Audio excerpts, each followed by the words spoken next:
আজানের মধ্যে লুকিয়ে থাকা আলোকিত গণিত খেলা। আল্লাহর কসম, এই আজানের এই তথ্যগুলো শোনার পর আপনিও বারুগ্ধ হবেন আর আল্লাহর উপর আপনার ঈমান বৃদ্ধি পাবে ইনশাআল্লাহ। আজানের এক মম শব্দ হলো আল্লাহ এবং শেষ শব্দ হলো আল্লাহ। এর মানে আল্লাহই শুরু এবং আল্লাহই শেষ। আজান শব্দটি পবিত্র কোরআনে সর্বমোট রয়েছে 5 বার, আর আমাদের প্রতিদিন নামাজ ও 5 ওয়াক্ত নামাজে আদায় করি। আজানের মধ্যে সর্বমোট শব্দ হলো 50টি।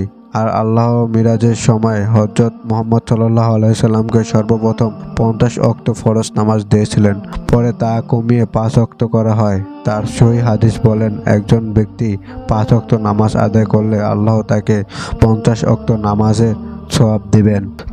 আজানের মধ্যে সর্বমোট 17টি ভিন্ন অক্ষর রয়েছে, আর আমাদের প্রতিদিন ফরজ নামাজ হলো 17 রাকাত।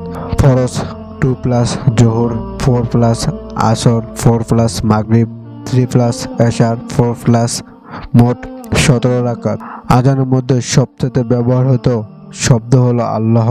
আল্লাহ শব্দে আলিফ অক্ষরটি সম্পূর্ণ আজানে আছে মোট 47 বার, লাম অক্ষরটি 45 বার এবং হা অক্ষরটি 20 বার। সুতরাং 47 প্লাস 45 প্লাস 20 সমান 112। আর পবিত্র কোরআনে 112 নম্বর সূরা হলো সূরা ইখলাস, যে সূরা আল্লাহ নিজের পরিচয় করে দিয়েছেন। আসসালামু আলাইকুম। আপনি যদি ইসলামিক গল্প শুনতে ভালোবাসেন তাহলে আমাদের চ্যানেলটিকে সাবস্ক্রাইব করুন।